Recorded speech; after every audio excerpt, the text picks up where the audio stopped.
जिस दिन उस खबीस का बेटा सिहान तुम्हें एयरपोर्ट जाते हुए नजर आए, उसी दिन उसको गोली मार दो। दरअसल उन्हें इंटरनल ब्लीडिंग हो गई थी और उनकी कंडीशन खराब तर होती चली गई।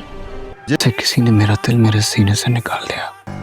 गाजी यूसुफ अगर किसी से डरता है तो वो खुद गाजी यूसुफ है। मुझे तभी डॉक्टर ने बोला था कि वो आउट ऑफ डेंजर है। कैसे आप लोगों ने मुझे बताया क्यों नहीं? लेकिन लाला, आप लोग के बीच में तो मुआहदा हुआ है। और मैं नहीं, वो खबीस तोड़ेगा जिस दिन उसका बेटा बाहर चला गया। वरना लाला जैसे बेवकूफ दुश्मनों की मेरी नजर में कोई औकात नहीं है। अभी उसका बेटा यहाँ मौजूद है, इसलिए वो पांव पे पड़ा हुआ है। तुम वापस अमेरिका चले जाओ।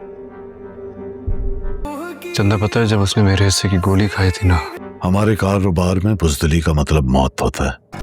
ये आप लाला की वजह से कह रहे हैं ना? गाजी यूसुफ अपने बेटे सिहान के लिए बहुत फिक्रमंद होता है। वो जानता है कि अगरचे इसका लाला के साथ वायदा हो चुका है, लेकिन मौका मिलते ही लाला सिहान को नुकसान पहुंचाने से नहीं रुकेगा। इसीलिए वो सिहान को बुलाकर कहता है कि तुम्हें वापस अमेरिका चले जाना चाहिए। सिहान ये सुनकर अपने बाप से कहता है कि लगता है आप डर गए हैं। इस पर गाजी यूसुफ जवाब देता है कि हाँ, मैं डरा हुआ हूँ, क्योंकि मुझे तुम्हारी फिक्र है और मुझे लाला पर बिल्कुल भरोसा नहीं। मैं तुम्हें खोना नहीं चाहता। दूसरी तरफ लाला भी इसी मौका के इंतजार में होता है। वो अपने आदमियों को हदायत देता है कि जैसे ही सिहान बाहर नजर आए या खबर मिले कि वो मुल्क छोड़ रहा है, उसे फौरन गोली मार दी जाए।